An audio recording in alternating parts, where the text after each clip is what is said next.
अगले सूत्र बताता है, एदे जाति देश काल समयानवच्छिन्ना सार्वभौमा महाव्रतम।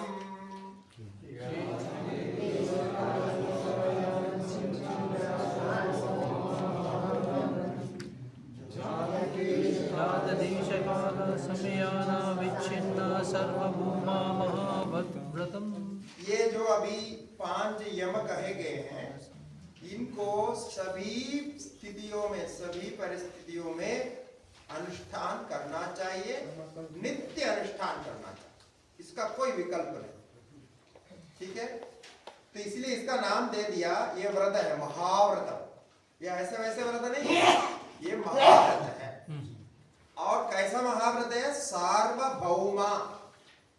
सार्वभौम माने सभी स्थितियों में, भूमि माने स्थिति, सभी परिस्थिति में इसका अनुष्ठान अवश्यम भावी है, कि छोड़ ही नहीं सकता। और क्या क्या आप बोल सकते हैं इसके लिए, माने इससे बचने के लिए क्या क्या बोल सकते हैं, उसको पहले निराकरण करें।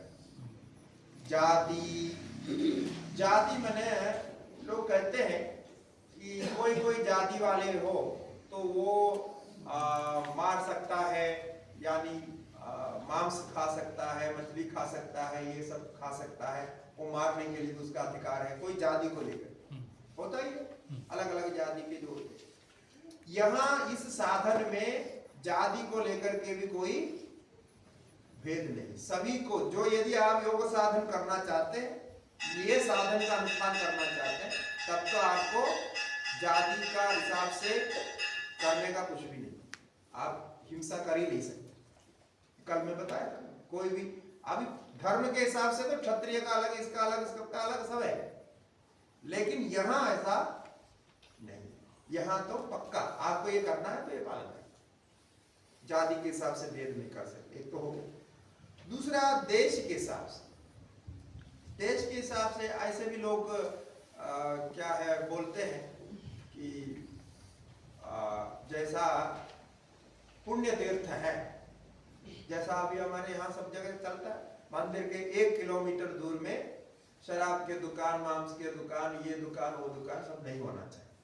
मतलब वो देश के घेरा उधर नहीं होगा, बाकी जगह कर सकते। ऐसा इसमें ऐसा भी नहीं है, माने आश्रम में है या पुण्य तीर्थ है, कोई मंदिर है, मंदिर के प्रांगण है, वहां ये मांस आदि नहीं खाना चाहिए या फिर हिंसा आदि नहीं करना चाहिए, जो भी यम बताए हैं वो नहीं करना चाहिए, बाकी जगह कर सकता है। तो देश को लेकर के भी विभाजन नहीं, जहां भी आप जाएंगे, जैसा भी जाएंगे, यदि आप योग साधक है, योग साधन का फल चाहते हैं, तो उसका अनुष्ठान करना ही पड़ेगा, इसका कोई विकल्प नहीं। एस्केप करने के लिए बोलते हैं ना, ये कोई एस्केप नहीं चलेगा। और काल, काल, काल माने समय को लेकर, कोई बोलते हैं मंगलवार के दिन जो है झूठ बोलना नहीं चाहिए, और कोई ऐसे कोई दिन से कोई सोमवार व्रत करते हैं तो बोलते उस दिन झूठ नहीं बोलेंगे, तो फिर उस दिन जो है मांस नहीं खाएंगे, उस दिन जो है बाहर का नहीं खाएंगे, होता है ना एक विशेष दिन। इसमें वो भी नहीं, इसमें कोई शिवरात्रि हो या जन्माष्टमी हो या कभी भी हो, कुछ भी हो, काल को लेकर के भी आप नहीं कर सकते। पूर्णिमा को नहीं करेंगे, दूसरे दिन करेंगे, ऐसे ऐसे होता है, बहुत सारे लोग बोलते हैं, तो वो सब नहीं हो सकता है, सर्वदा ही करना है, इसका पालन सर्वदा ही करना। तो देश, जात, काल और समय, क्या समय शब्द का अर्थ है परिस्थिति, या समय काल को लेकर नहीं है, समय माने परिस्थिति, सिचुएशन, जो भी कंडीशन में आप आ जाते हैं, वो कंडीशन के अनुसार आप बोलते हैं, अरे ऐसी परिस्थिति हो गई, मुझे वो करना ही पड़ा, ऐसा बोलते हैं ना, ऐसे बोलते हैं। अब जैसे आजकल शादियों में ये सब शराब वगैरह बांटते हैं, तो कई लोग हमको बोलते हैं, हम तो शराब तो नहीं पीते, लेकिन शादी में वहां गया, सब लोग पी रहे थे, थोड़ा पीना पड़ा, तो ऐसे वो परिस्थिति के कारण बोल देते, परिस्थिति के ऊपर छोड़ देते, और सब कर रहे थे अभी। तो हम अभी यहाँ एक मुहिम चला रखे हैं यहाँ जो है सब शादियों में सबसे ज्यादा खर्चा शराब की पेटी पेटी खरीदते हैं, और शादी का मतलब शराब पी, ये है। अब ये कहाँ से आया, कौन ये किसके दिमाग में आया, कब से शुरू किया, ये कौन जंगल राज कब चला पता नहीं चल रहा, लेकिन ये बहुत बड़ा चल रहा है पूरे उत्तर भारत में कई जगह, बहुत ज्यादा।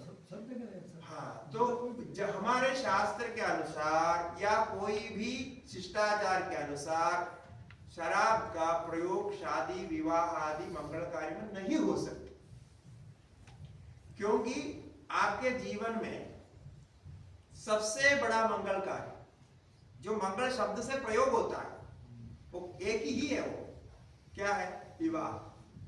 यद्यपि जन्म भी एक मांगलिक कार्य है और मृत्यु भी मांगलिक कार्य है, सब है मांगलिक, लेकिन उसमें प्रयोग नहीं होता है।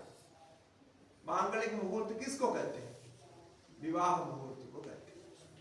तो इतने बड़े मंगल कार्य मान करके आप उसमें शराब पियोगे, और क्या होता है, तो पीने वाला पी रहे, लेकिन बहुत बच्चे जो छोटे बच्चे युवा रहते हैं उनका शराब का सबसे पहले जो शुरुआत प्रारंभ यहीं से होता है, क्यों वहां खुला मिलता है और सब लोग पी रहे हैं तो कोई पूछेगा भी नहीं, वो उठा करके कहीं जाके पीछे वहीं से शुरू होता है, फिर धीरे धीरे वो शराबी बन जाता है। कितना खतरनाक है। और शादी विवाह जो है मांगलिक कार्य है, वहां हम अतिथियों को बुलाते किस लिए हैं, आशीर्वाद देने के लिए, आशीर्वाद देने के लिए बुलाते। अब शराब पी करके जो आशीर्वाद बड़ा नहीं हो सकता, वो दिमागी नहीं है उसका, तो आशीर्वाद देंगे, क्या आशीर्वाद देंगे, कितना मतलब क्या स्थिति है देखिए। और कितना मुश्किल से पैसा इकट्ठा करके लाखों रुपया बजट रखते हैं उसके, मतलब क्या है समझ में नहीं आता। और नाचना भी वहां, करना भी वहां, सब कुछ वहां। ये शादी विवाह कार्यक्रम से कोई संबंध नहीं इसका। तो हम लोग कुछ शुरू किया था कोरोना के पहले शुरू किया था, फिर कोरोना आ गया तो बंद हो गया। एक ग्रुप बनाया, थोड़ा गांव गांव में जा करके सब करेंगे करके, ये हमारे जो पीछे बैठे हैं ना, तो इन्होंने ये सब है हमारे साथ, तो इन्होंने अपने अपने गांव में किया। हम लोग जहाँ जहाँ भी कर रहे हैं, अभी थोड़ा इस साल भी शुरू करेंगे इसको, तो गांव गांव जा करके उनको ये समझाना है इसका क्या दोष है। कम से कम पहले प्रारंभ में यही कर रहे हैं कि कम से कम आप शादी विवाह से शराब को बंद हटाओ, उसमें प्रयोग मत करो, इसमें गरीब लोगों का बहुत पैसा बच जाता है। अब दूसरी बात क्या, यहाँ तो पहाड़ी है, शराब पी करके वो ड्राइवर को भी पिला देंगे, सबको पिला देंगे, पिला करके गाड़ी चलाएंगे और गड्ढे में गिरा देंगे, ये भी उसके साथ। और फिर भी कोई इसके बारे में सोच नहीं रहा। आश्चर्य की बात है, कितने मतलब लोग कितने जो है मूर्ख होते हैं और कितने समाज के प्रति चिंतन रखते हैं। कितने भी एक्सीडेंट हो रहे हैं, आप गिन के देखे, उसमें पता चलेगा कि ये शराब पीने के बाद ये एक्सीडेंट होता है। और शादी विवाह में भी एक्सीडेंट ऐसे ही हुआ है। अब जब ड्राइवर को ही आपने पिला दिया तो कैसे होगा। मैं यहाँ पे किसी ने पूछा कि क्यों इतना दारू लाके इनका करते हो क्या, मत बोलिए, आप नहीं बताएंगे तो कोई आएगा। मैं 200-300 लोग ये करता हूँ, 2-3 आदमी आएंगे, नहीं आएंगे डर के वो लगाते शादी में आने के लिए। हाँ, बोलते कोई आएंगे, बिल्कुल ऐसा नहीं है, ये बिल्कुल अलग है। अच्छा दूसरी बात है, नहीं आने से आपका क्या बिगड़ेगा, कुछ नहीं। तो ये तो उसका कोई उत्तर ही नहीं है ना, नहीं आने का। आपको आना क्यों है वो लोग, जब ऐसे शराब पीने के लिए जिसको आना है वो वहां जाए, बार में जाए, शराब खाने में जाए, ऐसा नहीं है। इसका स्वामी जी मैंने रिसर्च किया था कि ये गड़बड़ कहाँ से हुआ है। मेरे को जहाँ तक पता चला है, स्वामी जी हमारे देश में ना 2 पिक्चरें आई थी। एक पिक्चर थी हम आपके हैं कौन, और एक पिक्चर थी दिल वाले दुल्हनिया ले जाएंगे। अच्छा, ये जितनी भी आपसे पहले की शादी आप रिसर्च करो, इसके बाद की शादियां देखना आप ना, सारा वहीं से, क्योंकि वहाँ शादी मांगलिक कार्य, नाच गाना था, वो खेल कूद था। खेलने के लिए फिर आपको एक एंटरटेनमेंट, एक जुआ चाहिए, खुश तो है नहीं आदमी, तो खुश करने के लिए शराब पीना पड़ेगा, वो ट्रेडिशनल बन गया। और फिर मतलब उसके पहले से कुछ ना कुछ वो बड़ा स्मार्ट तरीके से प्ले किया गया। इसको अगर आप कोई डीपली इसका स्टडी करेंगे, इसके पहले की कितनी भी सारी देखेंगे, एक शाहरुख खान जी की थी, एक सलमान खान जी की थी, और उसको इतना स्मार्ट तरीके से प्ले किया गया। मैंने इतनी एल्बम देखी है शादियों की इस चक्कर में कि जब शादी का पहले का टाइमिंग था और अब के टाइम का क्या है, इसमें इन दो पिक्चरों का ये बहुत आप सही बोल रहे हैं। ऐसे कुछ ना कुछ घटनाएं होती है तब लोग ये दिमाग में ले लेते हैं। ब्रेन वॉश हो स्वामी जी बॉलीवुड ने काफी बर्बाद किया है। ये मतलब ये दो बहुत पिक्चरें बनी गंद स्वामी जी। मचाई और उन्होंने। दोनों इन्हें पारिवारिक माहौल में ऐसा सुंदर करके दिखाया गया हाँ। और वहीं से ये डिटोरेशन ये होता गया।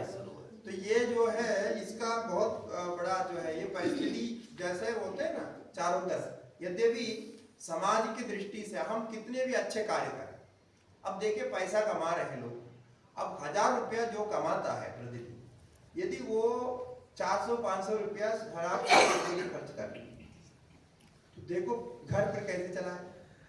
और बाकी पैसा लाके फिर बच्चों को खिलाना, बाकी करना, पढ़ाई करना, और बोलते हैं हम गरीब है। इधर लोगों को पूछा ना, अरे हम गरीब है क्या करेंगे, शराब पीना पड़ता है। अरे गरीब है शराब पीना पड़ता है ये ऐसे बोलते हैं, बिल्कुल सीधा। तो मतलब क्या है कि वो क्या है कुछ समझ में नहीं आता। और इतने और ब्राह्मणों को हमारे शास्त्र के अनुसार, ये तो बाकी तो चलो कोई बात नहीं जैसा भी, लेकिन ब्राह्मण होते हुए शराब पीने से उसको ब्रह्म हत्या पाप बोलते। ब्रह्म हत्या में एक ये शराब, फिर वो शराब भी पीता है और ब्राह्मण भी है और बोलते हैं हम बड़े ब्राह्मण हैं, अभिमान से बोलते। कैसे ब्राह्मण है? एक बार यदि शराब पिया तो शास्त्र कहता है कि उस परिवार से आप संबंधी रखना नहीं।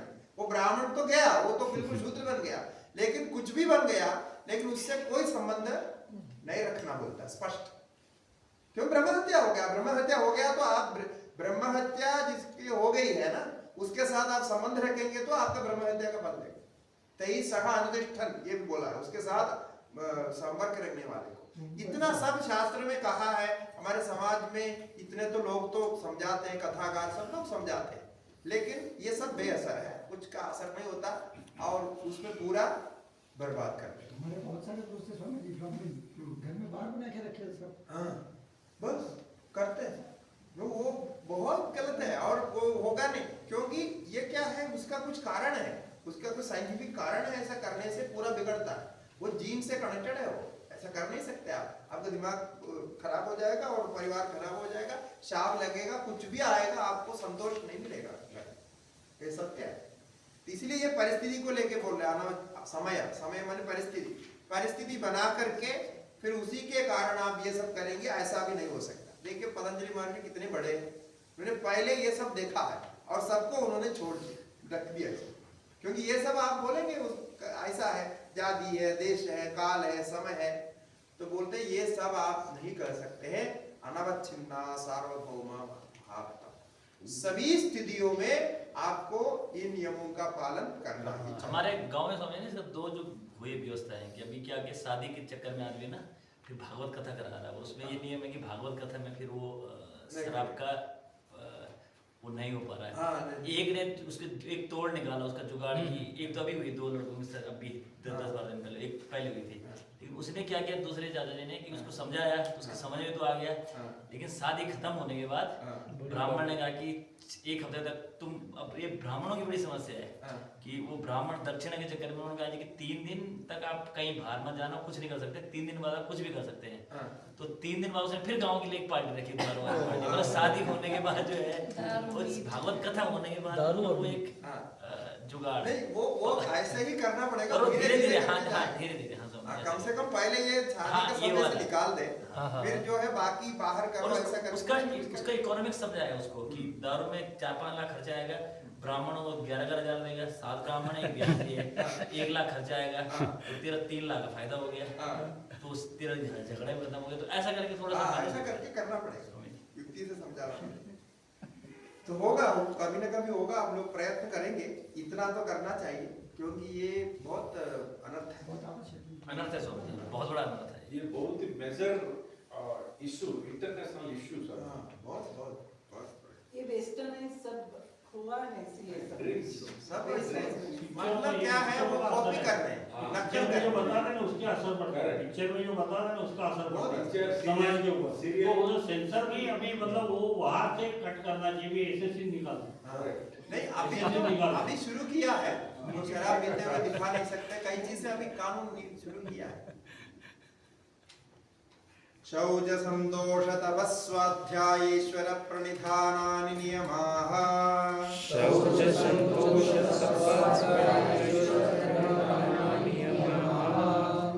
शौच संतोष तपस्वाध्यायेश्वर प्रणानि नियमाः। तो शौच संतोष तपस्वाध्याय ईश्वर प्रणिधानानि नियमाः, इनका नाम नियम है भी 5 है। इसमें तपस्वाध्याय ईश्वर प्रणिधान पहले बोल दिया तो क्रिया योग में आ गया, तो वो मध्यमाधिकारी के लिए था, अब ये मध्याधिकारी के लिए। किंतु इसके साथ 2 और जोड़ा है इनके लिए, शौच संतोष, क्योंकि ये अभी आरंभ किया है, उसको पता नहीं कैसे कैसे करना, इसलिए बाह्य आभ्यंतर शौच का भी परिपालन करना पड़ेगा, शुद्ध रहना, स्नान आदि करके शुद्ध होना, वस्त्र आदि को शुद्ध करना, जहां रहते हैं कमरे आदि जो भी स्थान में रहते हैं उसको शुद्ध करना, मानसिक शुद्धि के लिए सद्विचारों का अभ्यास ये भी करना, तो ये भी शौच में आता है। शुद्धता केवल बाहर नहीं है, अंदर भी। कुछ लोग बोलते हैं अंदर से हम शुद्ध है, बाहर जरूरत नहीं, ऐसा नहीं, वो अंदर से शुद्ध है तो भी बाहर भी जरूरत है, क्योंकि बाहर अंदर का दोनों का संबंध है। और बाहर आप पूरा शुद्ध है, अंदर गंदा रहेंगे, ऐसा हो ही नहीं सकता। यदि अंदर बाहर आप गंदा रखते हैं अपने को, इसका मतलब अंदर भी कुछ है, तभी तो ऐसा होता है, नहीं तो आप सहन ही नहीं कर सकते, गंदगी को देख करके आपको सहन नहीं होगा, ये ऐसा होता है, रिएक्ट करें। तो इसीलिए ये अभ्यास भी करना चाहिए। फिर संतोष, संतोष का जो है सेटिस्फैक्शन है, एक प्रकार संतोष बोले तो माने जो मिला, जैसे मिल रहा है उससे तत्काल तृप्ति का अनुभव करें, तृप्ति अनुभव करते हुए जीवन को चलाना। संतोष से ही महासुख मिलता, संतोषो ही परम सुखम, संतोष ही परम सुख कहा गया है। यदि संतोष नहीं है, तृप्ति नहीं है, तो आपको सुख कैसे मिलेगा? सेटिस्फैक्शन नहीं, कुछ भी मिला सेटिस्फैक्शन नहीं, ऐसा नहीं। तो ये सेटिस्फैक्शन का ये अर्थ नहीं है कि आप कोई काम ही करें, ऐसे भी नहीं, जो आपको करना है करना, और जो फल मिलेगा ठीक है, इतना मिल गया, अभी इतना मिल गया ठीक है, और कल और मिलेगा, तो ऐसे करके जीवन को तत्काल संतृप्ति में चलाना है। ये शौच संतोष तप पहले बताया, स्वाध्याय ईश्वर प्रणिधान, इतने नियमों का पालन करना, ये नियम है।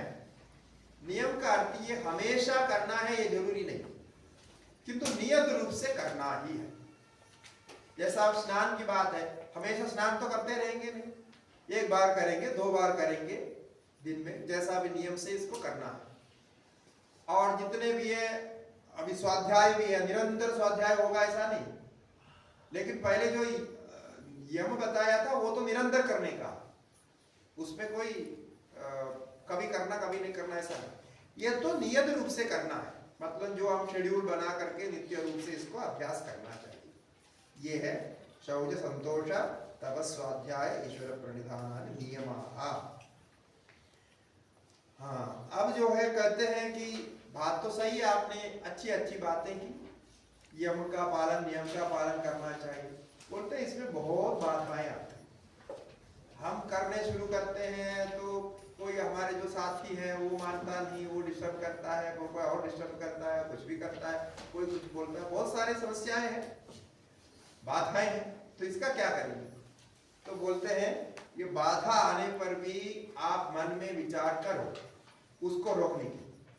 मन कहता है अरे इतना सत्य बोल के क्या मिलने वाला है, कभी एक को झूठ बोल तो कोई बात नहीं हो जाए, ऐसा बोलते, ये मानेंगे नहीं ना मन, तो वो ऐसे जोड़ते जाएगा। कभी एक बार करने से क्या होता है? कुछ नहीं होता, किसी को पता नहीं चलेगा, ऐसा सोचिए, किसी को पता नहीं चलेगा, लेकिन आपको पता चलेगा। यदि आपको पता है तो बस उतने से हो गया, आपको जब पता है तो आपके पाप हो गए, ऐसा। दूसरे के पता होना ना होने में कोई फर्क नहीं पड़ता, आपने जो किया वो आपको पता होता है ना, और आप ही उसका फल का भोक्ता भी हो। तो पाप आपने किया है तो जरूर आप उसका भोक्ता हो, बाहर लोग मालूम हो ना हो कोई फर्क नहीं पड़ता।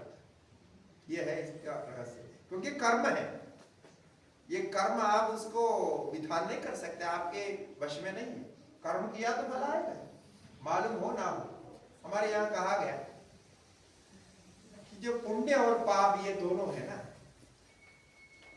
पुण्य और पाप दोनों नष्ट होता है, कीर्तन से नष्ट होता है, ऐसा कहते हैं। कीर्तन का मतलब आपने कोई पुण्य किया, छोटा सा कोई पुण्य किया।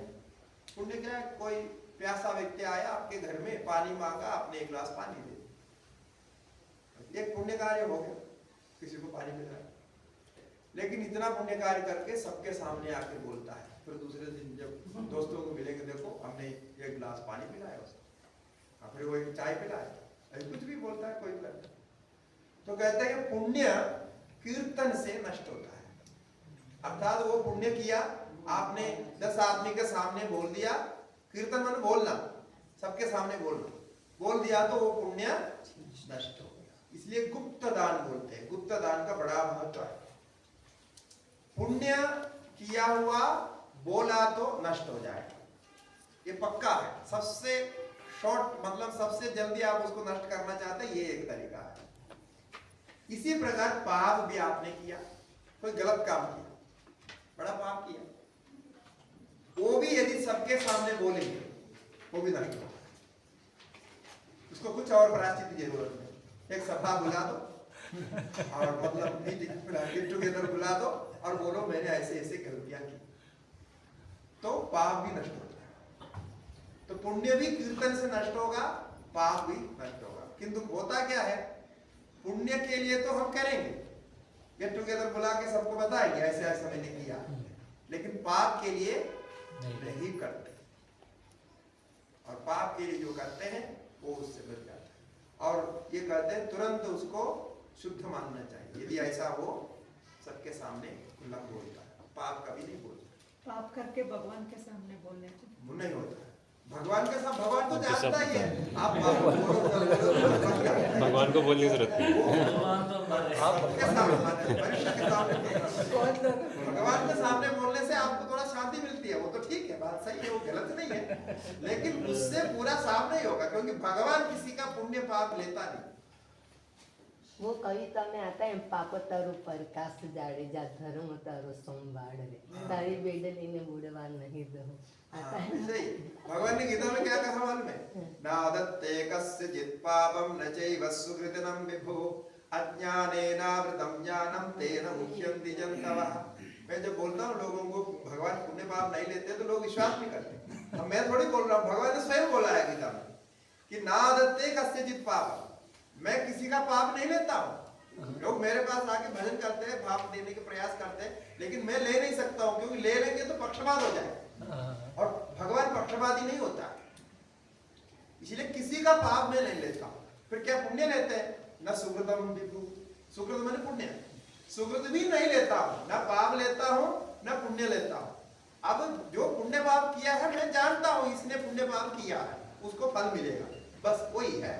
उससे अतिरिक्त मैं लेने वाला भी नहीं, देने वाला भी नहीं। मैं किसी को पुण्य दे नहीं सकता हूँ, न किसी का पुण्य ले सकता हूँ, न किसी का पाप ले सकता हूँ, न तो नष्ट कर सकता हूँ। ये मेरी ड्यूटी नहीं है, वो उसको करना पड़ेगा जिसने किया।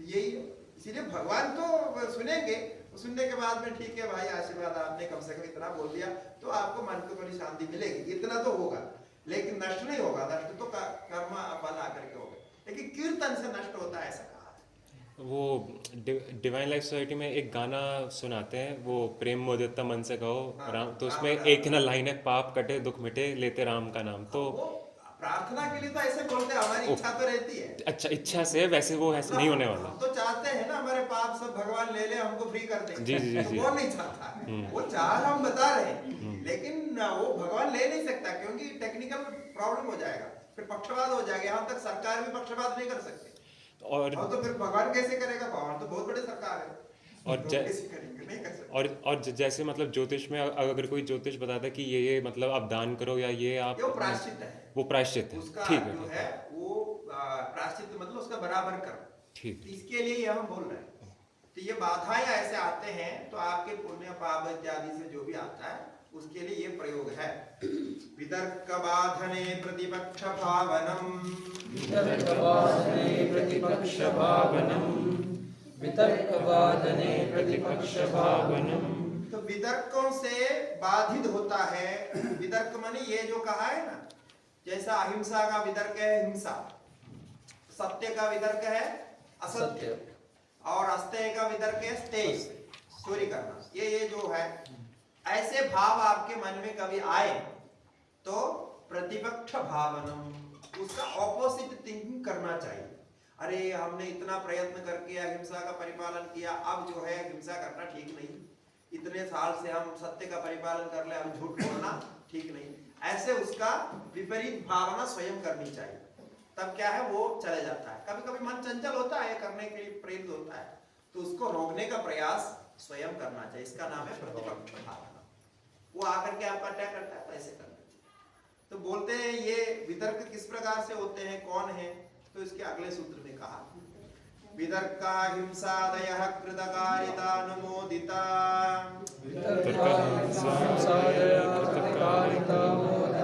लोभ क्रोध मोह पूर्वका मृदुमध्यादिमात्रा,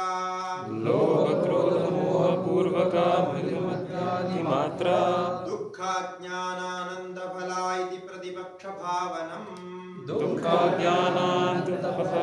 प्रतिपक्ष भावनम। ये प्रतिपक्ष भावना का स्वभाव होता है। कैसे प्रतिपक्ष भावना करनी चाहिए, ऑपोजिट थिंकिंग, मतलब जो बैड थॉट्स आता है, ट्रबलसम थॉट्स आता है आपके मन में, तो उसको हटाने के लिए कौन सा पॉजिटिव थॉट लाना चाहिए, इसके लिए करें। ये वितर्क माने हिंसादय, जो कहा गया है, ये सारे जब 5 5 10 का है, तो 10 का ऑपोजिट जो है वो 10 वितर्क हो जाएगा। तो वितर्काः हिंसादयः, अब उसके लिए वो कैसे कैसे होते हैं, तब बोलते हैं कृतकारिता अनुमोदिता। ये जो 10 है, हिंसा ले लीजिए, हिंसा तो आपने सीधा तो किया नहीं, सीधा तो हिंसा नहीं किया, लेकिन किसी से कराया। वो बोलते हैं ना लोग, हमने नहीं किया, अब केस में जाएंगे, जिसने किया है उसको फल मिलेगा, ऐसे करके दूसरे से कराते हैं। और किया भी नहीं, स्वयं किया भी नहीं, स्वयं कराया भी नहीं, लेकिन कोई हिंसा करके आके बताता है उसको, तो अनुमोदन करता है, अच्छा किया तुमने, उसको मार दिया ना, अच्छा किया, वो बहुत खराब। ये भी हिंसा है, ये भी पाप आपको लेगा, इतना भी नहीं कर सकते आप। इसलिए मैंने बोला ना, बहुत बारीकी से उन्होंने पूरा किया है। आप स्वयं कर नहीं सकते, स्वयं करने से भी वो हिंसा हो गई, और किसी से करा नहीं सकते, आप प्रेरक बन करके करा नहीं सकते। और कोई करके आके आपके पास बोलता है, मैंने ये मार के आया, उसको ऐसा करके आया, उसको पीट करके आया, बोलता है, तो उसको आप अनुमोदन करते हैं कि अच्छा किया भाई, ऐसा बोलता है, उसको मिठाई खिला देता है, तो वो भी हिंसा ही होगी। जो फल उसको मिलेगा वही आपको भी मिलेगा। आतंकी को मारते हैं ना, तो हमको वो तो आतंकी की बात तो अलग है, वो आतंकी तो क्या है, वो हम नहीं मारने जाए, वो तो अलग ही हो गया, वो उनका है, तो वो पाप नहीं लगता।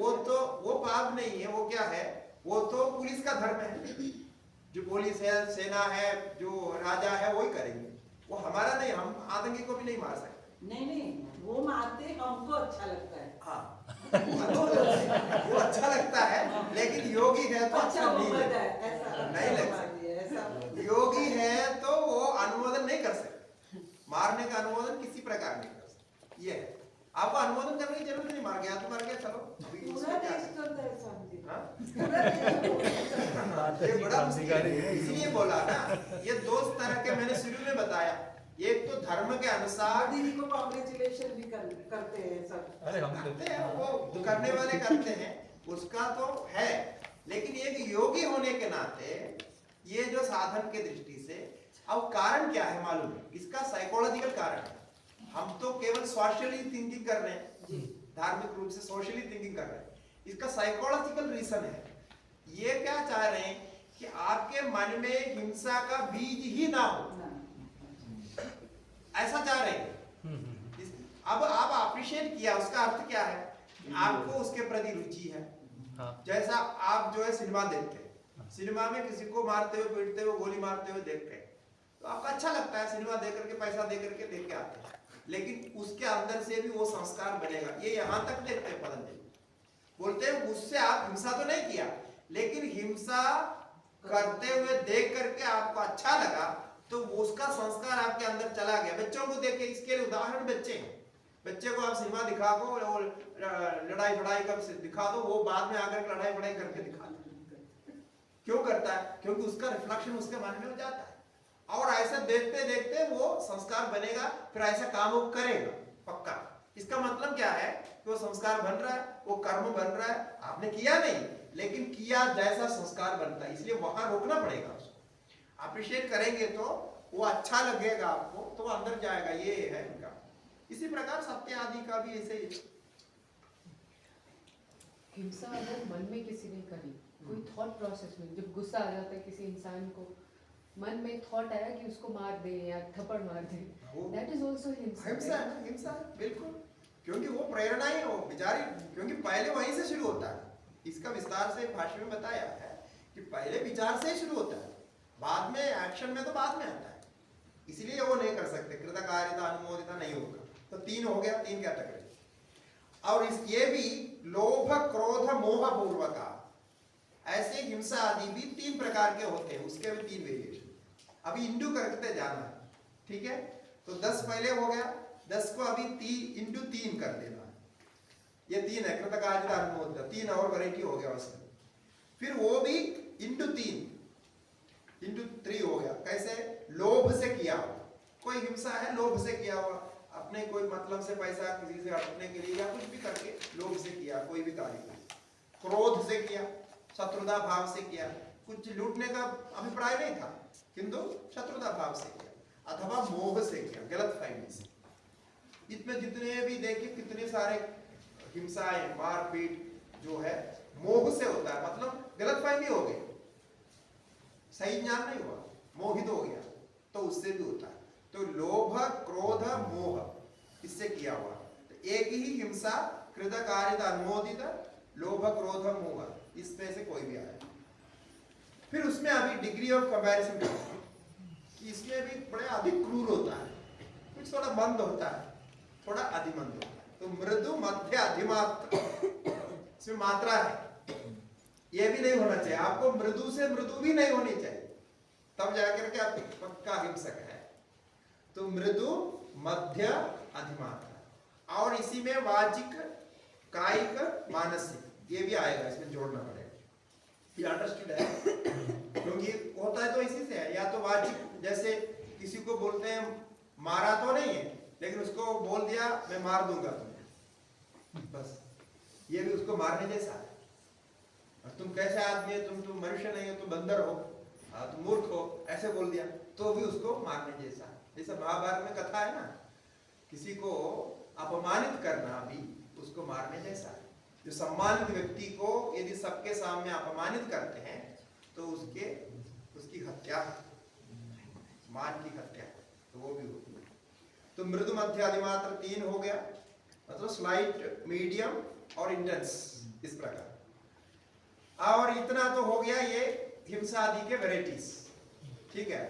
अब विपरीत भावना क्या है? दुख ज्ञान आनंद फला, ये भावना करनी चाहिए। अरे इससे मुझे दुख होगा, हम दूसरे को दुख पहुंच जाएंगे, हमारे पास वो दुख वापस आएगा, और इससे मेरा अज्ञान बढ़ेगा, और पता नहीं कितने लंबे फल, आनंद फला, इसका कोई हिसाब ही नहीं है, कहां से कहां तक कितने जन्म लेंगे, क्या क्या परेशानी झेलनी पड़ेगी, बहुत लंबा चौड़ा ये जाएगा। ऐसा सोचना, ये ही विपरीत भावना। तत्काल फल के लिए आप कुछ कर देते हैं, लेकिन उसका परिणाम कहां से कहां तक, बहुत मुश्किल। आनंद फल, पता नहीं कितने लंबे फल हो गए, और वहां से कहां टोल करके जाता है, और द्वेष भावना बढ़ेगी, बहुत कुछ होता है। तो दुख अज्ञान आनंद फला इति प्रतिपक्ष भावनम, इस प्रकार की भावना को प्रतिपक्ष मन ऑपोजिट आर्ग्यूमेंट, ऑपोजिट आर्ग्यूमेंट को ही प्रतिपक्ष भावना कह रहे हैं। कि आप अपने मन में ऑपोजिट आर्ग्यूमेंट दे रहे हैं, अरे बहुत मुश्किल से यहाँ साधन करने का अवसर मिला, कितना हम इधर उधर भड़के, कुछ समझ में नहीं आ रहा था, और थोड़ा बहुत अभ्यास करने का, ये अच्छा जीवन चलाने का अवसर मिला, अब उसको क्यों बिगाड़ना। हाँ, ऐसे सोच के फिर जो आता है तो भी उसको छोड़ देते। ऐसे प्रतिपक्ष भावना का अभ्यास करें। तो अब आप इसको मल्टीपल करके देखिए, ठीक है। कृतादयः ये 3 हो गया, लोभादयः 3 हो गया और मृदु मध्यादि मात्र 3 हो गया, तो 27 हो जाएंगे। फिर उसको जो है उसमें भी डिग्री ऑफ कंपैरिजन और जोड़ सकते हैं, क्योंकि आगे एक सूत्र बाद में आएगा कि इसको भी मृदु मृदु या मृदु में भी मृदु कर दिया, और फिर मध्य में मृदु, मध्य मृदु और तीव्र मृदु। तो ये पहले जो कहा था ना 3, उसको भी जोड़ सकते हैं, क्योंकि एक मृदु में भी 3 डिग्री है, ऐसे कर सकते हैं। तो ऐसे सारे करके वो हो जाएगा, उसको मल्टीपल करेंगे तो 81 हो जाएगा, और 81 इंटू 10 810। तो 810 वेराइटी इसमें पूरा है, ये जो 10 होता है, ये कैलकुलेशन है, ठीक है। तो 81 प्रकार के हिंसा हो सकती है, 81 प्रकार के सत्य असत्य हो सकते हैं, ऐसा। अब यहां से लेकर के अहिंसा आदि आप अभ्यास करते समय उसमें प्रतिष्ठित हो गया, यानी अहिंसा सिद्ध हो गई, ये किस लक्षण से समझेंगे? इसका कोई मानदंड तो होना चाहिए ना, प्रशमन, वो बता रहे अभी, उसकी सिद्धि बता रहे। अहिंसा प्रतिष्ठायां तत्सन्निधौ वैरत्यागः, अहिंसा प्रतिष्ठायां तत्सन्निधौ वैरत्यागः, अहिंसा प्रतिष्ठायां तत्सन्निधौ वैरत्यागः। अहिंसा का अभ्यास प्रतिष्ठित हो गया, यानी एस्टैब्लिश्ड हो गया, पूर्ण हो गया, तो तत्सन्निधौ उस साधक के सानिध्य में वैरत्यागः शत्रुता भाव का त्याग हो जाएगा। यानी आपके सामने कोई शत्रु आकर के आपको मारना भी चाहे, वो पास में आकर के शांत हो जाता है, आपको नहीं मारे, आपको डिस्टर्ब नहीं करे। कोई क्रूर जंतु जैसे शेर आदि आपके पास आए तो आपके पास आकर के वो भी शांत हो जाए। ऐसे पुराणों में बहुत सारी कथाएं हैं ना, बस यही कारण है। अहिंसा प्रतिष्ठा, परस्पर विरोध रखने वाले, जैसे बिल्ली चूहा इत्यादि जो नित्य विरोध रखते हैं ना, नेवला और सांप आदि जो नित्य वैरी बोलते हैं, जन्मजात वैर रहता है, ऐसे भी आपके पास आकर के शांत होते हैं। यदि ऐसा नहीं हुआ तो आप अहिंसा में प्रतिष्ठित नहीं है। अब और अभ्यास करने की आवश्यकता है। तो परीक्षा लेने का उसका परीक्षा ले सकते हैं, तो परीक्षा के अवसर आ गया तो ले सकते हैं, और नहीं हुआ तो आप समझ लो प्रतिष्ठित नहीं होता, पक्का है वो ऐसा हो गया तो प्रतिष्ठित हो जाएंगे, शांत हो जाएंगे। ऐसे हमारे संतों की बहुत सारी कथाएं हैं, और प्रत्यक्ष भी आपको देखने को मिलेगा। ऐसे है, हम एक संत को देखे एक बार, और पहले इधर जो है आके संन्यास लेने के पहले इधर उधर घूमते थे संतों के पास, जहाँ भी कोई संत का नाम सुनता तो वहां चलते जाता। तो ऐसे एक संत के पास गए, वो किसी को वहां उनके साथ नहीं रखते थे, वो बड़े अपने जो है पूरे निष्ठावान, और हफ्ते में एक दिन भोजन करना, और ऐसे सब बहुत कठिन साधन करने वाले, तो इसलिए कोई किसी को रखते नहीं थे, और भोजन वही बना के देंगे कोई भी आएगा। और अब जब हम लोग जैसे जाते हैं तो फिर हफ्ते में एक दिन चलेगा नहीं, क्योंकि उनको तो हफ्ते में एक दिन खाने से हो जाता है, फिर बाकी दिन तो पानी पीते हैं, कुछ ऐसे ही चलाते हैं, तो फिर खिलाते थे बना करके बीच बीच में, ऐसा होता। तो वो जैसा जहाँ रहते थे, तो कभी कभी हम उनके कमरे साफ करने, सेवा करने के लिए जाते, तो कभी उनके कमरे में घुसने नहीं देते।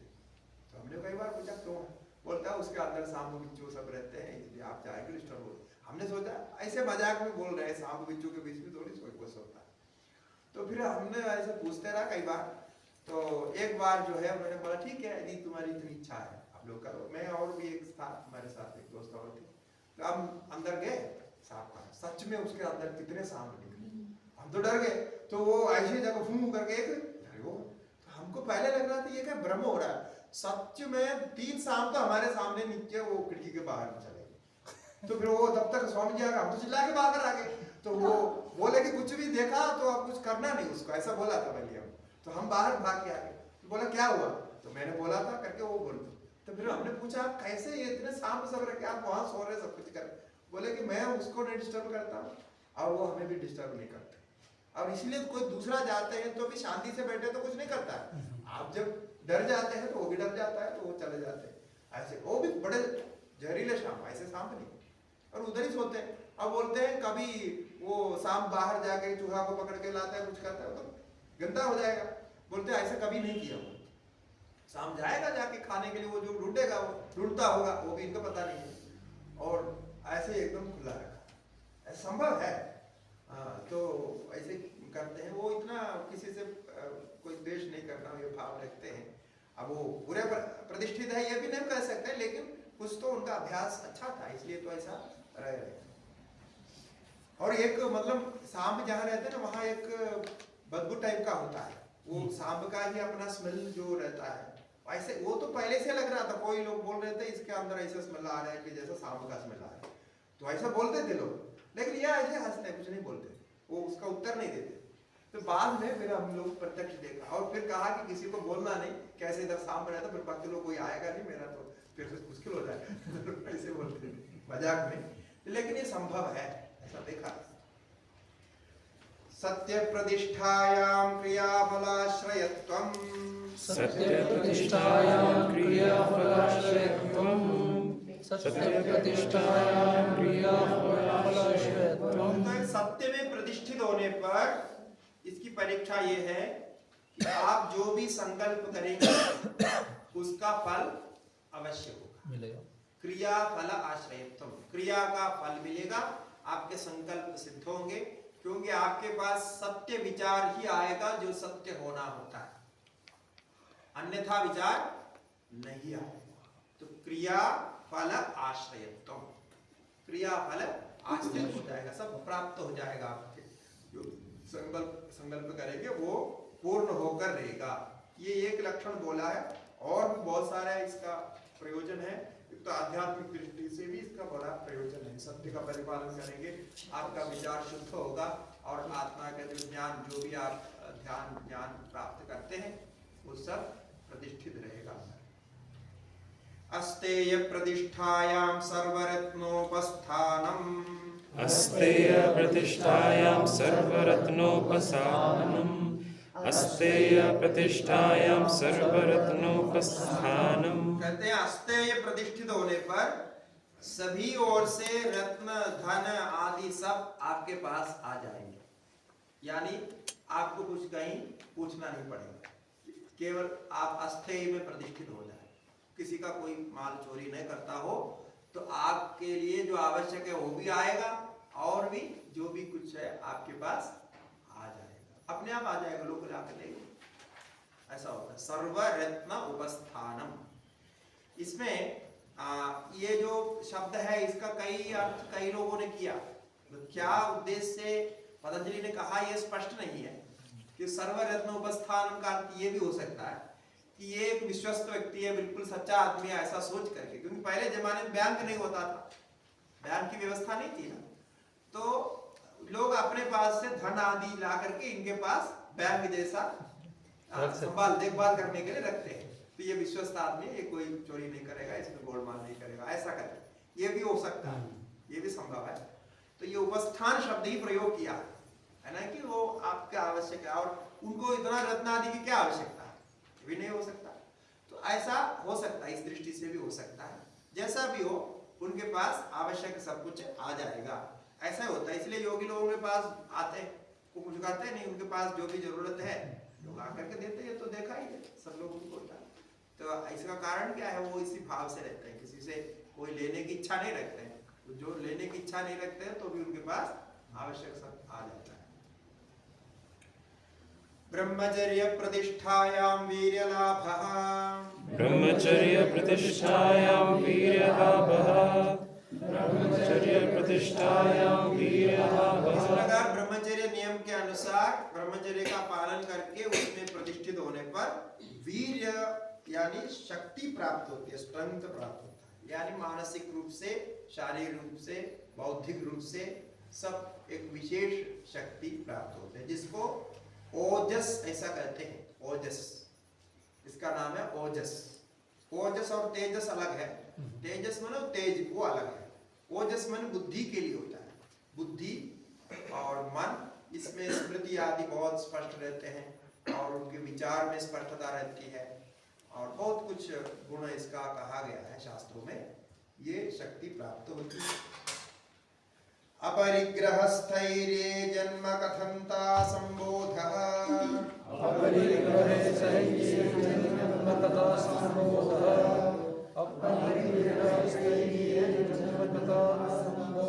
कहते हैं अपरिग्रह यदि सिद्ध हो गया, केवल आप आवश्यक ही सामान लेते हैं, सामग्री लेते हैं, परिग्रह अनावश्यक परिग्रह नहीं करते हैं, जो नहीं चाहिए उसको मना करते हैं, तो ऐसा करके यदि आप बिल्कुल परिग्रह को त्याग देते हैं तो कम से कम परिग्रह रखते हैं, तो उसके जन्म कथनता संबोधा, कहते हैं ये जन्म का सार, ये जन्म कहाँ से आया, ये जन्म आगे क्या जन्म होगा, मेरा जन्म का कारण क्या है, ये सारी चीज आपको समझ में आता है। कारण क्या है कि अपरिग्रह सिद्ध होने पर धीरे धीरे ये शरीर मन आदि से भी आप परे हो जाएंगे, क्योंकि ये शरीर मन आदि भी आपका परिग्रह है।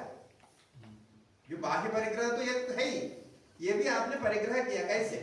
आपने कर्म किया, कर्म के फल स्वरूप ये परिणत हुआ, तो ये भी आपका स्वरूप तो नहीं है ना, आत्मा का स्वरूप तो नहीं, आत्मा ने इसको पकड़ के रखा, परिग्रह है आपका ये भी, लेकिन ये सूक्ष्म रूप में है।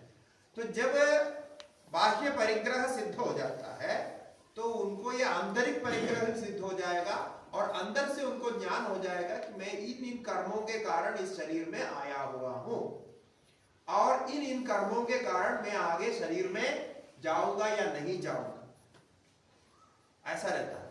लेकिन अपरिग्रह का मतलब यह है कि आपको कोई चीज ऑफर किया किसी ने, ऑफर करने के बाद में आपने मना कर दिया, फिर इसका अभिमान भी नहीं होना चाहिए। कई लोग बोलते हैं अरे वो आकर के हमको ये ऑफर किया था, हमने मना किया, और फिर महीनों तक वो बोलते रहते हमने ये मना किया, हमने ये, बड़े बड़े हमारे साथ लोग होते, बड़े त्यागी लोग होते हैं, लेकिन त्याग करने के बाद उसका पूरा चिट्ठा बताता रहता है कि इतना इतना हमने त्याग किया, ये त्याग किया, वो त्याग किया, हमारे पास इतने रुपये थे, इतने ये थे, वो थे, बोलते रहते। ये भी नहीं होना चाहिए। ये हो गया तो आपने त्याग किया ही। हाँ, तो ये वांदाशनम बोलते हैं उसको, या ऐसा वांदाशनम का मतलब जो आपने उल्टी कर दिया, उल्टी करने के बाद में बोलता है देखो मैंने कितना गुलाब जामुन खा करके उल्टी की। बहुत बढ़िया। दूसरे जो है सामान्य खाना खा के उल्टी करते हैं, तो गुलाब जामुन खा के उल्टी। ये है इसका। तो उल्टी करने के बाद में आदमी उसमें क्या रहता है, तो त्याग दिया। ये किसी संदेह के इसमें भी लिखा है कि बड़े बड़े जो है राजा महाराजा जो बड़े बड़े त्याग करते हैं उनको जल्दी ब्रह्मज्ञान होता है। ऐसा तो हमारा शास्त्र में तो कहीं भी नहीं लिखा, लेकिन वो एक संत के इसमें मैंने पढ़ा था, वो ऐसे लिखते हैं, जो कि गलत है, ऐसा हो ही नहीं सकता। और जो उल्टी कर दिया, वांद माने उल्टी है, जो उल्टी करते हैं, उसके बाद में कोई उसके बारे में सोचता है क्या? अब कितना हमने उल्टी किया, अरे कितने पैसा का माल हमने उल्टी किया, कोई नहीं सोचता है। जो सोचता है तो उसका उल्टी का मतलब क्या हुआ, तो कितना खराब आदमी है वो, ऐसा हो नहीं सकता। इसलिए जो त्याग दिया तो उसके बारे में कभी कहना ही नहीं, वो क्या त्यागा है, कैसे त्यागा है, ये सोचना ही नहीं। यदि सोचता है तो उसका त्याग हुआ ही नहीं। धर्म स्थान पर 1 लाख दान दे के फिर नाम लिखवाना, बस ये तो मेरे पर बिल्कुल। वो दान देने के बाद में हमारे यहाँ नियम है कि दान का मतलब आपने दान, गुप्त दान तो बहुत बढ़िया है, यदि नहीं है आप देना चाहते हैं, दान देने के बाद में इदम न ममा ऐसा करके दान देता है। और जब मनुष्य को मनुष्य दान देते हैं उसके लिए एक मंत्र होता है, आपको पता है वो क्या मंत्र है? जैसे देवताओं के लिए देते हैं स्वाहा, ये होता है, वो सुना होगा। और पितरों के लिए देते हैं स्वथा, ऐसा स्वथा बोल के देते हो, तो आप पितृ कर्म करते हो वैसे करते हैं। लेकिन मनुष्य को देते समय भी एक मंत्र है, क्या है? हंदा, ये बोलते हैं हंदा। तो 3 मंत्र है, देवताओं के लिए स्वाहा, पितरों के लिए स्वथा और मनुष्यों के लिए हंदा। हाँ, हंदा ये इसका मतलब नहीं होता, एक मंत्र है ये देते समय देने का, जो जैसे स्वाहा है, स्वाहा का कोई अर्थ नहीं होता, वो एक वेद का मंत्र है, वो उसका उधर उच्चारण करके देने से ही वो मंत्र बनेगा, वही वो दान बनेगा। तभी देवता स्वीकार करेंगे। ऐसा है, उसका अपना अर्थ दूसरा है, लेकिन यहाँ प्रसंग में उसका कोई विशेष अर्थ का चिंतन की आवश्यकता है। तो ये स्वधा बोलने के बाद हल्का बोलने की जरूरत ही नहीं पड़ेगी। हाँ आजकल मनुष्य के लिए हल्का बोलने की जरूरत नहीं, पानी को तो ले लेगा। हाँ, तो हंता बोल के जल लेकर के, जल के साथ समर्पण करके वो दान देते हैं, तब वो पक्का दान होता है। वो देने के बाद में वो दान ग्रहीता, जो ग्रहण करने वाला, उससे क्या करता है इसके बारे में आप सोच नहीं सकते, उसके बारे में कोई आपका संबंध ही नहीं। और दान उसी व्यक्ति को देना चाहिए जो योग्य है। ये पहले आप सोच लेना चाहिए कि ये दान के योग्य है कि नहीं है, यह आपका अपना कर्तव्य है। लेकिन देने के बाद में फिर उस पैसे से या उस जिससे वो क्या करता है, कुछ करता है, कुछ भी नहीं, और वापस वो ले नहीं सकता है। वापस आप उसके बारे में सोचा और उसको पूछा तो फिर वो पाप होता है। ये भागवत में कथा है इसके लिए। स्वामी जी, वो योग्य है या नहीं, उसका मापदंड क्या है? वो तो बहुत सारे हैं, थोड़ा सा मतलब वो तो आपको किस चीज में, किस प्रसंग में दान देना है उसके अनुसार है। अब जैसा आप पितृ कर्म करके ब्राह्मणों को दान देना चाहते हैं, वो उसका एक अलग है। किसी को भूदान देना चाहते हैं, उसका एक अलग है। अन्नदान देना चाहते हैं, वो तो अलग अलग है, वो बहुत बड़े हैं। और उसके पूरे जो है, इसका शास्त्र यदि देखेंगे ना, हमारे यहाँ चतुर्वर्ग का चिंतामणि करके ग्रंथ है, आपने सुना नहीं होगा। ये हमने जितने ग्रंथ ये धर्मशास्त्र के विषय में देखे हैं, उसमें सबसे बृहद है चतुर्वर्ग चिंतामणि। प्रकाशित हुआ है, बहुत साल से प्रकाशित नहीं था, अब चौखंबा ने प्रकाशित किया। वो 6-7 वॉल्यूम में है, और एक एक वॉल्यूम कम से कम 1000-1500 का है, इतना लंबा चतुर्वर्ग चिंतामणि। आप सर्च करने से आपको दिखाई पड़ेगा। ये है संपूर्ण, ये जो कार्यक्रम है ना, सबके वहां विधान किया है। तो दान कैसे करना चाहिए, दान के लिए कम से कम इतना मोटा वॉल्यूम है, मेरे पास है वो, इतना मोटा वॉल्यूम है। दान कैसे करना चाहिए, अधिकारी कौन होना चाहिए, कब करना चाहिए, इतने इतने इतने इतने विस्तार। स्वामी जी, उसका कुछ माने संक्षिप्त माने वॉल्यूम है? वो संक्षिप्त वॉल्यूम है, वो संक्षिप्त वॉल्यूम भी है। वो भगवंत भास्कर करके, भगवंत भास्कर ये नाम लिखा नहीं, भगवंत भास्कर करके जानना है कि नहीं जानना, वो तो जिज्ञासा से, वो इच्छा से पूछ रहे। तो ये भगवंत भास्कर जो है ना, ये भगवंत भास्कर है हमारे हिंदू धर्म के, जो हिंदू लॉ बना हुआ है, हिंदू लॉ जो कोर्ट में चलता है ना, उसमें व्यवहार मयुग करके ये ग्रंथ है, इसी का ही प्रयोग करते हैं हिंदू लॉ के। वो भगवंत भास्कर का ही एक अध्याय है। तो ये भगवंत भास्कर भी ग्रंथ है, वो भी ठीक है। अब वो भी नहीं है तो आप मनुस्मृति देखिए, मनुस्मृति में भी सामान्य दान के बारे में सब कुछ चर्चा है। मनुस्मृति, याज्ञवल्क्य स्मृति, इसमें सब मिलेगा। और दूसरा, आप जो है गीता प्रेस के वो अलग ग्रंथ बने हुए, उनका भी अलग ग्रंथ बना हुआ दान के संबंध में, इसके संबंध में अलग अलग, जो हर साल एक जो है कल्याण का विशेष अंक निकालते हैं। कल्याण विशेष अंक में गीता प्रेस तो हमारे धर्म के लिए इतना कार्य किया कि आप सोच नहीं सकते, अद्भुत है। कोई इस ऐसे कालयुग में, ऐसे दुनिया में गीता प्रेस जैसे एक प्रेस यदि नहीं रहे होंगे, नहीं कार्य नहीं किए होंगे, तो हमारे हिंदू धर्म के तो बिल्कुल समझिए कुछ नहीं। बाकी तो सब डायलॉग मारने वाले कुछ करते हैं नहीं। एक दुर्भाग्य का बात है कि मैं गीता प्रेस बंद हो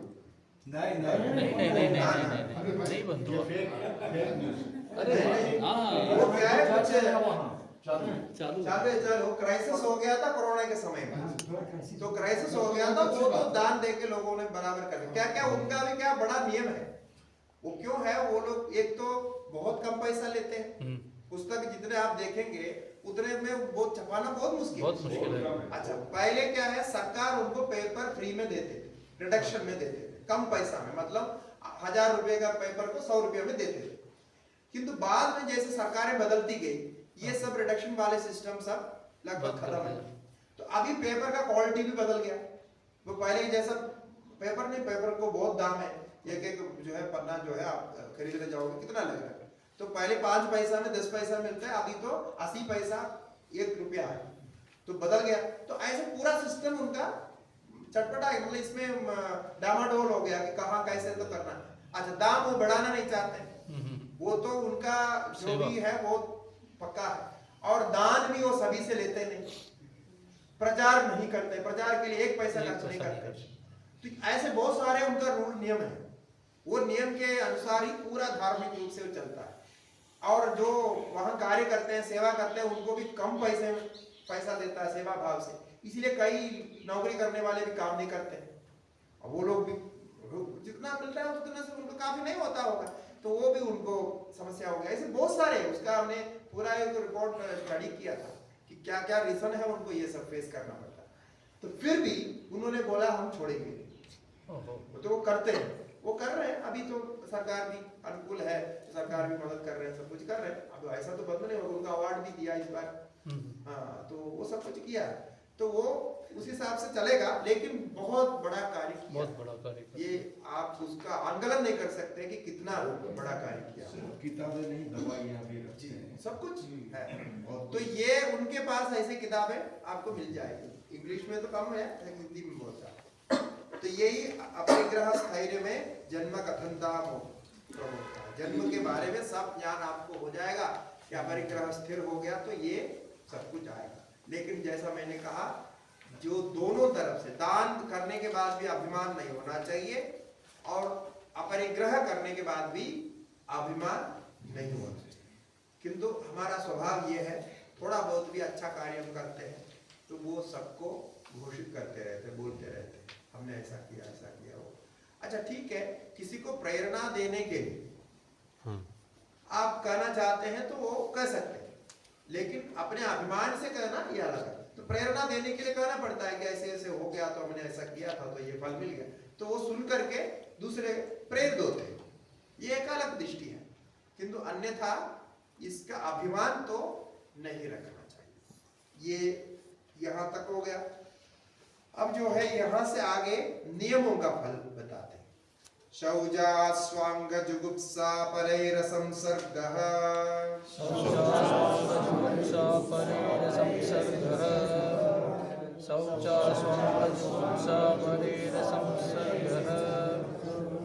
पहले बाह्य शौच का फल बताते हैं कि बाह्य शौच करने से ये शरीर को कितने बार धोया, कितने बार इसमें साबुन लगाया, कितने जो है इसमें क्या बोलते हैं वो स्प्रे लगाया, क्या क्या किया, तो इतना करने के बाद भी ये बदबू मारता है।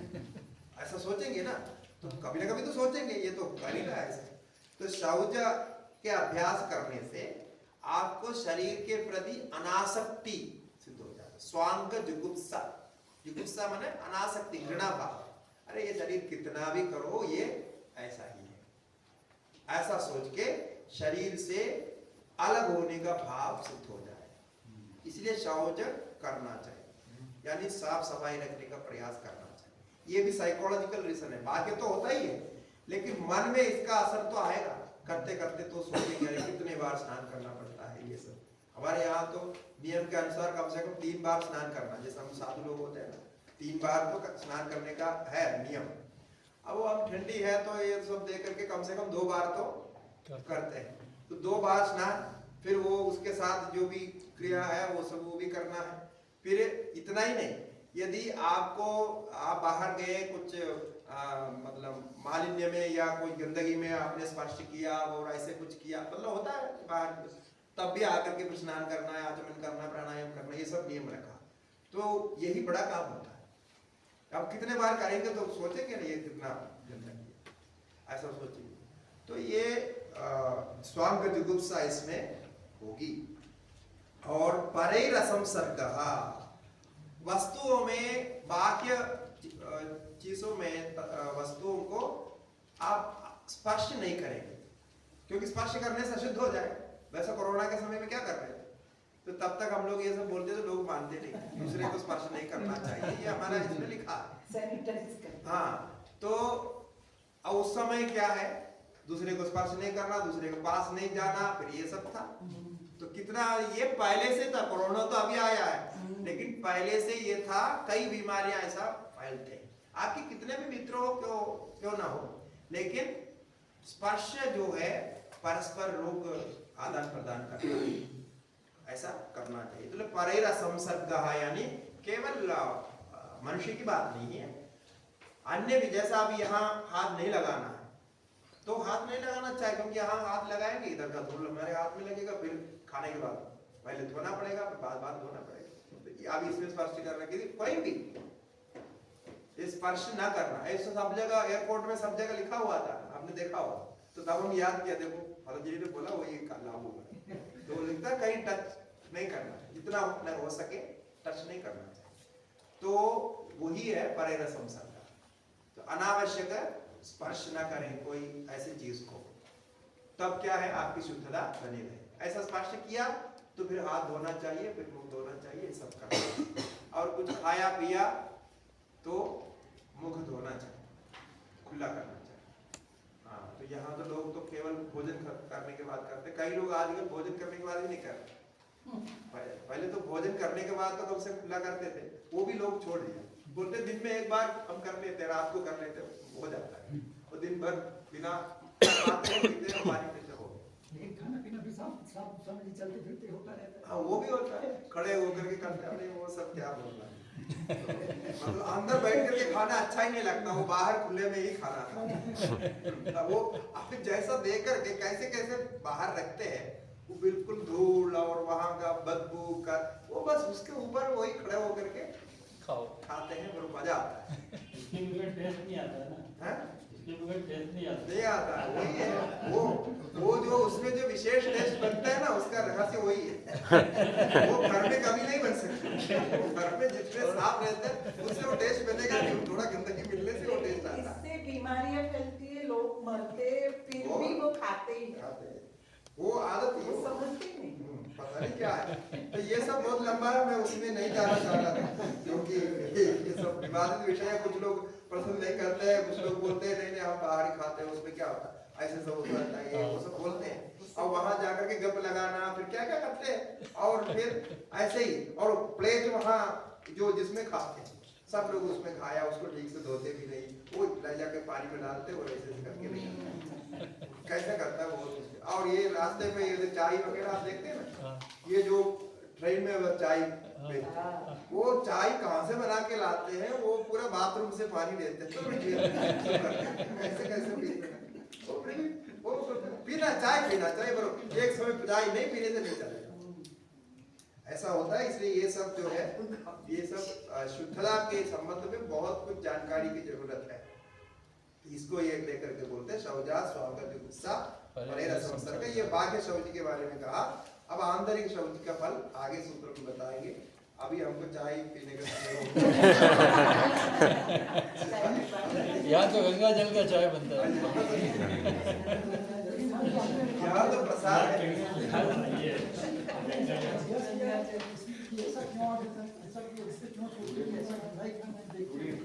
ये जो है ना, ये एक प्रकार से रॉन्ग कंडीशनिंग है हमारी, ये है उसका कारण। ये उसको जानकारी है सबको, लेकिन रॉन्ग कंडीशन। और घर के अंदर खा करके वो एक ही प्रकार से खाते रहते हैं, तो उनको सेटिस्फैक्शन नहीं होती। और हमारे शास्त्र ने क्या कहा कि भोजन तो भूख मिटाने के लिए, फन के लिए, यानी मजा के लिए, फन के लिए कभी भोजन नहीं करना चाहिए। भोजन की निंदा है ऐसा करना। और ये जितने भी बाहर खाते हैं सब मौज फन के लिए खाते हैं, टाइम पास, वो दोस्तों को मिलना, फिर खाना खाना, गप लगाना, फिर इसके। और यही खाना जाके अंदर बिगाड़ता है और शरीर को खराब करता है, बीमारी करता है, और ये सब करता है। अब ये सब चल ही रहा है। अब डॉक्टर लोग भी, और जो होटल चलाने वाले भी, और मेडिकल स्टोर चलाने वाले भी, और कंपनियां भी, सब मिले हुए बहुत बड़ा कारोबार है इसमें, बहुत बड़ा कारोबार है। ये मैंने चक्रव्यूह है, इंटरकनेक्टेड नेटवर्क।